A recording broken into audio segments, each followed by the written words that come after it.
There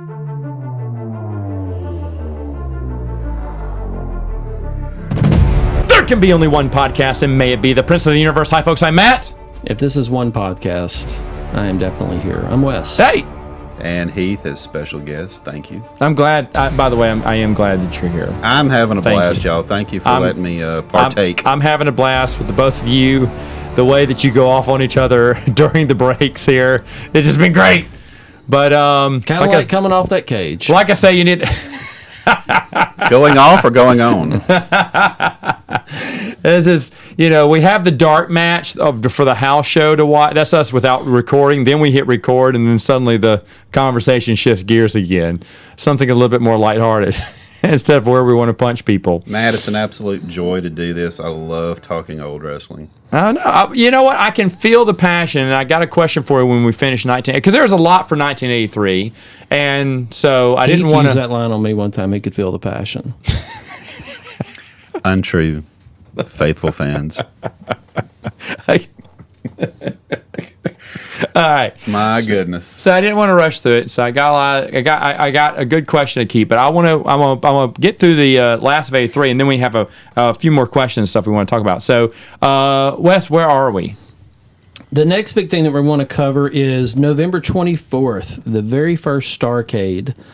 This is where Harley dropped the belt to Flair for Flair's second reign as champion, which really became his big jumping off moment. And also to add a little bit of color to our Vince breaking away from the NWA earlier, Vince also had a private meeting with Harley before Starrcade, wanting him to bring the belt to New York. Oh, wow. And skip out on Starrcade. Ooh. And Harley said that he just couldn't look at himself in the mirror if he did that. Wow. That's like farting in a corner in front of your friends. Imagine that. Imagine that. Yeah. Yeah. Well, if I can be compared to Harley Race, like Harley wouldn't have done God's that. green earth, I'll tell you. Well, he was a stand-up guy. Everybody considered Harley the consummate professional. I mean, he was on his 7th reign as NWA champion. Just, in hindsight, if you think about if he'd have done that, like, where would we be now? I mean, the entire face of wrestling would have changed, like, overnight. Now, obviously... Yeah, that would have been a lightning rod right there. Yeah. Yeah, that would have been a big one. Starrcade 83, which was called a Flair for the Gold. Obviously, it was Flair running to get the title back after he had dropped it to Harley months earlier. I thought Flair dropped the title to Dusty. No. Oh. What would also be known as the creation of Dusty Rhodes. Starrcade was. Not many people know that. It was through Jim Crockett Promotions out of the Carolina territory. It's kind of a tryout session, I guess you could see, for Dusty to come in as booker in the Carolina territory a year later. Obviously, big to do. Who was booking before Dusty got there? Ooh. I know the answer. Honestly, I don't remember. Why don't you tell me? Dory Funk. Dory Funk. There you go. I do know in '84 that they had Dory Funk Jr., they had Ernie Ladd, and they had Playboy Gary Hart. So they were each booking a state, which obviously did not turn out well. And once Dusty came in, he got rid of that. But anyway, Starrcade 83, huge. So you're saying that a booking committee cannot work? I've never thought it could, honestly. So you think one man should be over everything? I think somebody should have a final say, so... well, you've been outspoken about Tony Khan, so I'm just wondering where this... Wait a minute, where are we going with this? I'm just thinking of past conversations when we talk about I believe passion. that... Wow. Well, I do believe that you need to know what you're doing if you're going to book, and I don't think that TK knows how to book. Okay. So that's another story. All right. Anyway, Starrcade 83, huge thing. Flair wins, obviously. It was closed circuit TV, not quite pay-per-view yet, but huge sellout for Greensboro, North Carolina, and all the adjacent areas around there in that promotion. So I remember reading about that in the magazines. Huge, a lot of stars on there. A lot of stars that happen to be on it include Roddy Piper versus Greg Valentine in a dog collar match. Whereas within 3 months, they're gone. They're in the WWF. Wow. So Steamboat's gone. Like that. Steamboat was gone probably about 6 months later after that. So, yeah, huge one. All right. Next. Next is we're going to go back up to New York for the end of Bob Backlund's 5-year reign as the WWF champion, where he loses the belt in the most famous arena in the world to the number one wrestler for the Auditorium Comedy, the Iron Sheik. No. Did you go like Pacino, Scarface there for just a minute? Okay. All right, anyway. Yeah. 1978, superstar Billy Graham is the champion of the WWF and loses it to Bob Backlund after being champion for a year. That was already set up by Vince Sr., who wanted the All-American boy, Bob Backlund, as his champion. Did not go over well with the superstar, of course. God rest his soul, since he just passed. Just want to get that in there real quick. Used that before. Yeah. Hello. That's really disrespectful to the superstar. Is Thank it? you. Yeah. Anyway. And he was a stand-up guy. Yeah. So anyway. His hip went up. Yeah. 5 years, Backlund has the belt. Backlund was considered the howdy doody of the wrestler. So, needless to say, he had went way past his time. So, to get the belt off him, they give it to the Iron Sheik, who was running the good old mean Arab gimmick, I guess you could say, which at the time tensions were high. So the ultimate heel at the time. So beat him with the camel clutch after he had injured his back in a previous angle. And who threw the towel in? Bob's manager, Arnold Scollin, threw the towel in for him. So he never gave up.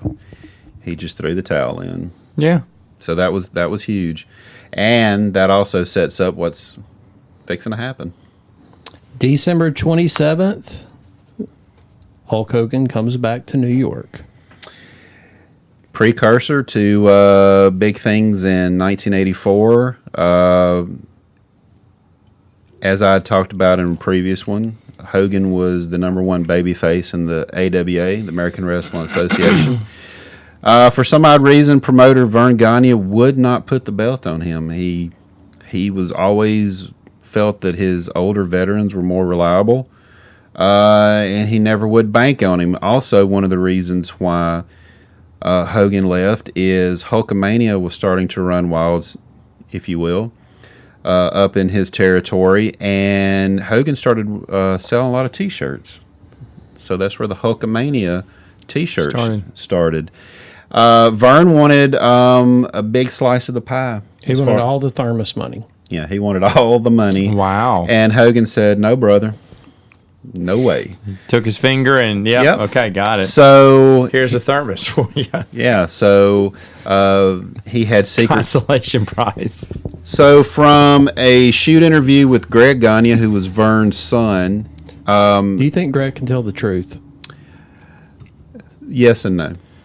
But anyway, Perfect answer. On this one, I just want to know if Hogan filmed himself working out. yes, many times. I would too if you had 24-inch biceps. Is that what they Pythons. Pythons. Excuse Python's me. brother, Pythons. Yeah. and a All more right. receding hairline. There you go. But anyway, so Did he dye his hairline? Oh, absolutely. Okay, Yeah. I thought it was natural blonde. No, I don't Natural platinum blonde. Yeah. Yeah. So anyway, Exposing he the was business. supposed. Can I get this? Hogan did not stay true to his word and did not finish out his dates with the AWA, and was supposed to be at this huge card they were having and no-showed, and had sent a telegram to the AWA saying, "I'm not coming back." Vern thought that Eddie Graham, who was the promoter in Florida had sent that to him as a joke, so he didn't take it seriously. Oh. So they called Hogan at home and said, Hogan, you're Where are supposed you? to be here these days. He's like, I telegraphed and told you I wasn't coming. He was like, are you serious? He's like, well, come on, do the right thing and come back and do this. Yeah. And Hogan wouldn't do it. He had already committed to Vince that he was going to come, and he should have done business like in the old-fashioned way, but that Right. was one of the many things that Hogan relied upon in his life, and many more of those to come. So anyway, he no-showed. He shows up in the WWF, and sets up 84. Interesting tale of character there for Hogan when Harley was put in the same situation that could have made him a virtual star overnight, and he chose to do the right thing. Well, Harley was old school. He grew up young in the business. I'm just saying. I'm just comparing because Well, I say integrity is everything. oh no, but if Harley would have done that, I mean that would just been big news, and he would have been followed everywhere. It would have been I'm not saying it's the right No, move. no, I'm you're just right. saying that No, I agree with you. I think it would see how his name would have changed things it would have because been Vince would have interesting. led with him. Yeah, it would have been interesting to see how Hogan would have played out in that. Well, Yeah. I don't agree with your take on Hogan on that, and I'm no Hogan mark, but I think Hogan, if he told him he's not coming, he has already said he's not coming, That's fine. I'm just saying. I see the point. I'm just making contrast between and the he's two. already had to take Vern But- down once but if- in the locker room. But if Harley joins Vince with the belt and does that, does Vince even? I mean, eventually he's going to get Hogan, but does he make That's a good big question. play? That's a good question. Does that change history a little bit? I mean, I think it's inevitable he would have grabbed Hogan eventually, but he'd have pushed Harley. He'd have given Harley that push. Well, supposedly there's a story that he went to Dusty and was thinking about Dusty being in Hogan's spot. So where would that have led him? Wow, So interesting. I've heard numerous people talk about that. Jim Cornette's talked about it on his podcast many Lot a of- time. a lot of interesting what ifs there in A wrestling. lot of what ifs in '83. Yeah, 83 is a pivotal point before the boom, which is what these are called here. I want to ask you a question. You said you were more a territorial man than you were the Superstars. Obviously, as a kid, you were a fan of the Superstars, right? The 84 season and on? Or as a kid, were you automatically like, nope, this ain't my wrestling? Well, unfortunately, living in a small town, or actually in a small place called Hebert, Louisiana, there was Hello. no cable. Okay. So therefore, all I had was Mid-South Wrestling, 10:30 at night on a Saturday, or the magazines, as we talked about before. No cable. I had no idea about USA. I didn't know about HBO. I didn't know about any of that stuff. You just had your wrestling show, local wrestling show, Yeah. and your magazines. Yes. Playboy covered wrestling back then? Okay. CBS News. covered. CBS News and CBS News. No, that's interesting. So that was your world right there. Mid-South Wrestling was my world. That was my Interesting. That was my entry into wrestling. The You knew nothing magazines else. just complimented it. Okay. So, like I said, that was the only way I knew anything was going on. So, what happened in '84 as far as the expansion and all that, I had no idea until it hit the magazines. What makes regional that much more attractive Well, to you? Obviously, this is opinion here. So, I mean, to me, when I was little, you didn't know any better. no, that's true. So therefore, your territory was the world. If you were in Memphis, Memphis was everything. If you were in Florida, it was so and so. Georgia, Georgia had the Did they make stronger connections with the audience, absolutely, the crowds? Yes. absolutely. Okay. The crowds were totally vested into what Yeah. was going on. I mean, like I said before, I mean they had to do something to keep drawing weekly. And as wrestlers, they have to. I mean, they're sent there to entertain you, so they have to push the right buttons. They have to do their job. Yes. And pay attention to how the ebb and flow of the crowd goes. Absolutely. I mean, they do that today, of course, too, but not as much. They're playing to a TV camera now. Yeah, they're playing to the TV camera, and Vince doubles down on who he wants to be the star, even though it's the wrong move. We've seen that several times. But back then, you seem to have more, like a ebb and it's flow. it's an ebb and flow. It's a group. It's a team involvement. Like if the crowd's loving it, let's give them more of it. Well, if the crowd's getting tired, let's switch gears. The wrestlers were smart enough that they knew the outcomes, but it wasn't a move by move scripted thing. Yeah. They called it in the ring depending on how the audience was taking it. Yeah. If the fans were cheering, they'd say, "Hey, let's go this route. Let's milk it a little more. Yeah. Let's do this. Let's do that." If they knew that something wasn't working, then they would try something different. You try something different until it works. Sometimes it would, and sometimes it wouldn't. So that would kind of dictate. Okay, so we know where this angle's going. Let's try to, let's take a left turn and try to do this. So, Okay. the regional stuff for me it just seemed more real. So when the rock and wrestling and the cartoon stuff happened later, it just didn't seem real to me. And me being a kid, to say that the cartoony stuff didn't seem real when I was watching cartoons. Yep. But my wrestling was real. Wrestling was real. I believed it was real. I had no reason not to. It didn't feel scripted. It didn't feel contrived. It always felt like it was the thing to see right then. So when they started doing these promos and these skits and acting goofy and stuff, it just didn't hold water for me. So Gotcha. that's my take on the regional. All right. Good deal. Good. Go for it, sir. The biggest thing we were going to kind of wrap up on is going into 84 and January 23rd. Hogan drops the leg on the Sheik. And if you watch this, since Heath has referenced Peacock so much, not so much the P, if you pay attention to that match, the Iron Sheik is at full mass. He is really excited about the payday, and I think he got a roll of quarters in the ring. Did he knock any sense into Hogan? The camel clutch was at full mass. So, You beat me to it. Dadgummit. so, okay. So while this is, did he know like wrestling's about to get as big as this? Is that the message he was sending? I don't He know. said, I better pinch my tent here because this is where the road to fame begins. If he thought he came out to Eye of the Tiger. Okay, before we get off the rails too much, Okay, just say- let me tell a little bit about this match real quick, and then I we was can get telling into about it. the match. So the Iron Curtain should have dropped on the Iron Sheik a little bit to calm him down. Yeah, the business got exposed in a whole new way. There you go. But Now, he does have those curly boots, so I'm not talking about the tip of the boot. Okay, I know. Well, I heard that he sometimes works stiff, so Yes, exactly. And it was hump day. my goodness. All right. I want to add something to this, Sure. non-related to the camel clutch. Okay. Vern Gagne from the AWA called the Iron Sheik and wanted him to hurt Hogan.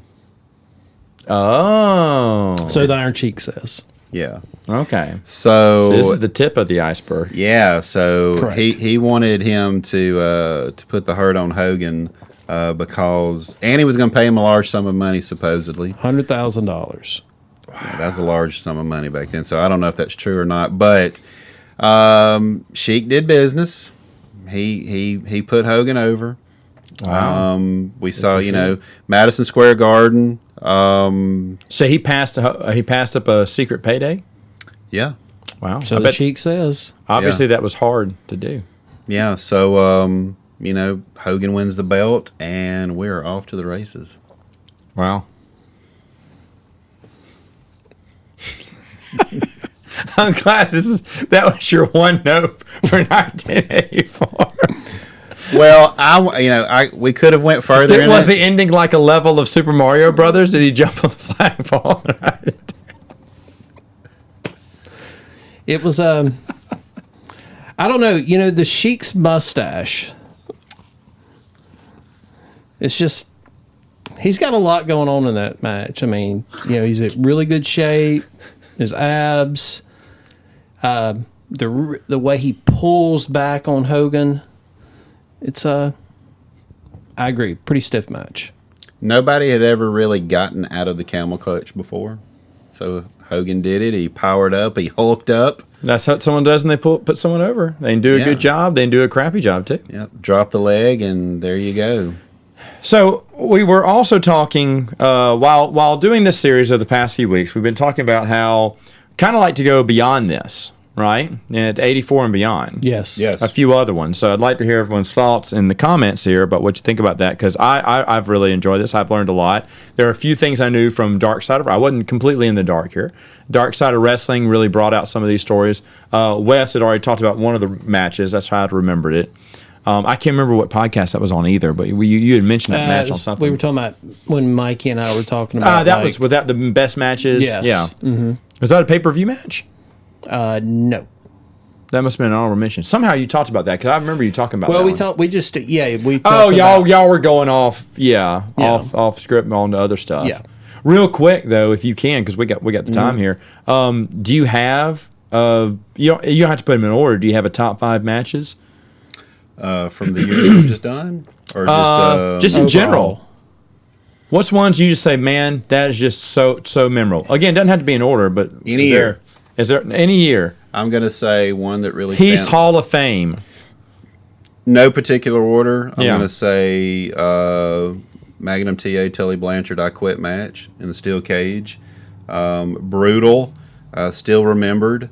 Still talked about this day, and made a star out of Magnum TA for sure. Tully, the ultimate professional. He sold it as well. So I think that would be one. I'm going to say the Flair Steamboat trifecta from 1989. There are 3 sets of matches. To me, still stand strong.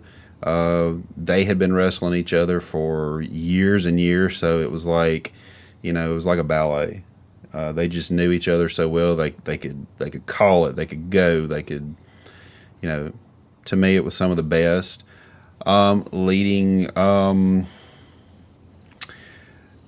I have to give credit where credit's due. I'm not going to say it's like one of my greatest matches, but Hogan Andre WrestleMania 3.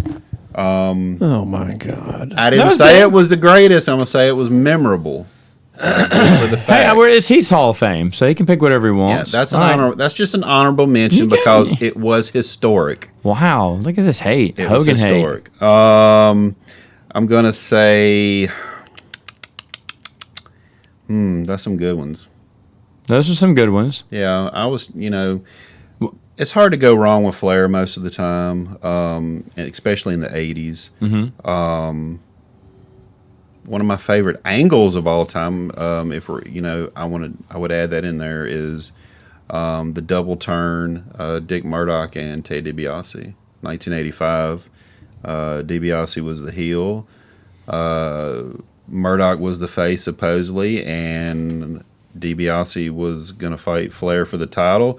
Dickie wanted the match and started beating him up and bloodied Ted DiBiase bad, and then, after the match, pile drove him on the concrete.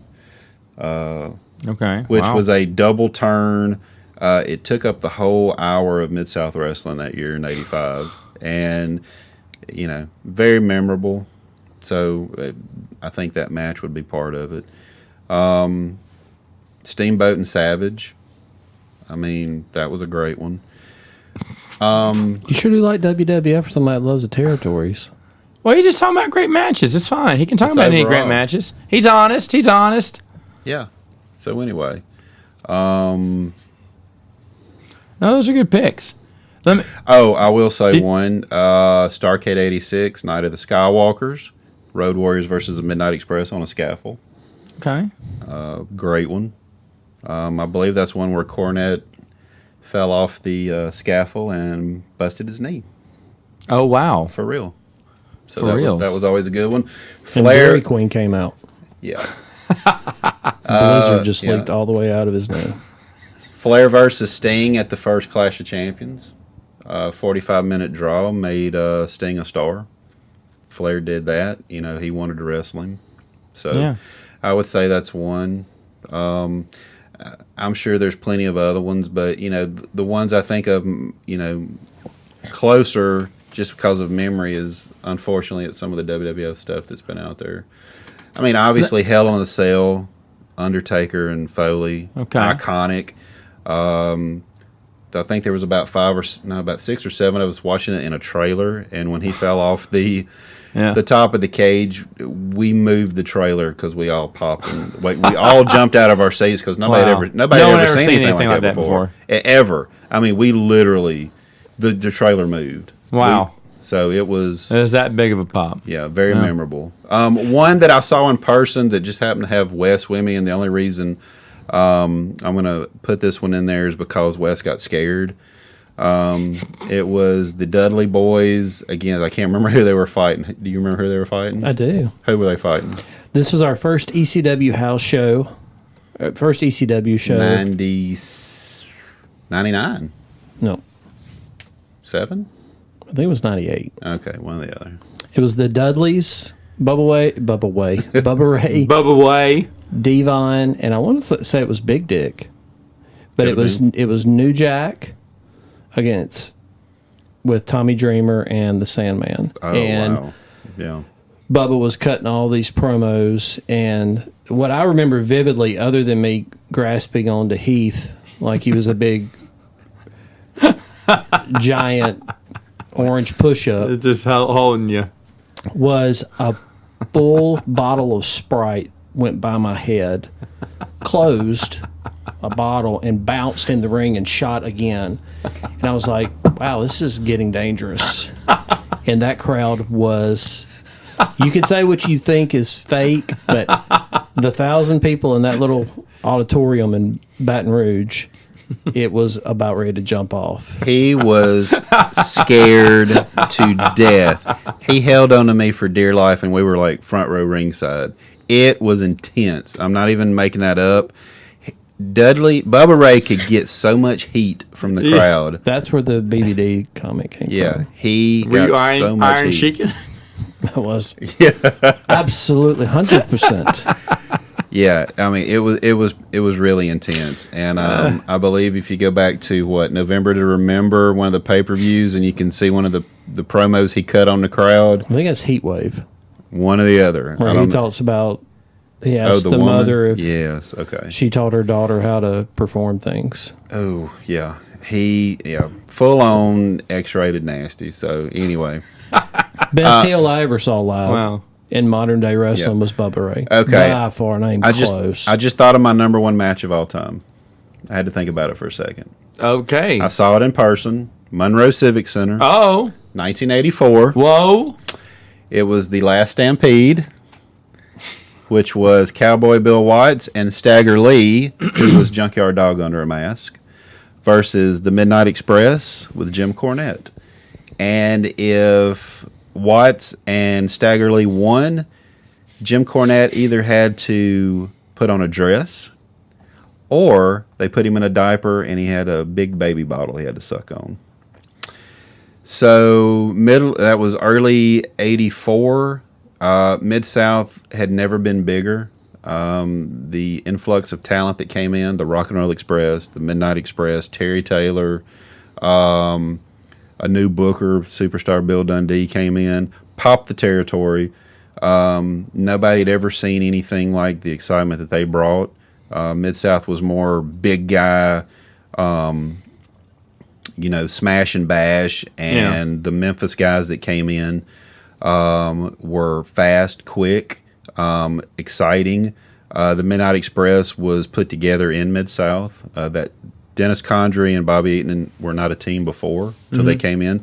Jim Cornette was basically, I think he had been managing maybe a year, just a little bit. Tell us about Robert Gibson. Why did they call him Hoot? Robert Gibson was well endowed.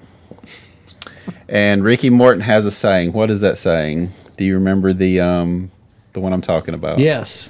Please enlighten us. So there's two ways of saying this. He puts it in and walks up, and one is he walks up and puts it in. Do the math. All right. That's great. Great. So anyway, back to Mid-South. That match, Watts and them win. They put Cornette in a diaper and Monroe and make him his huge baby bottle. I've never as a kid to see that sold out. Obviously, Yeah. I've never heard between the Rock and Roll Express being here and that match right there. I've never heard a crowd as loud as that. Wow. It was the most memorable thing to me. There you go. It's all about the moment. Yeah. So as I believe I was in 5th grade, 6th grade then. I thought you were like 17 then. No, thank you. That was it for me. Wow.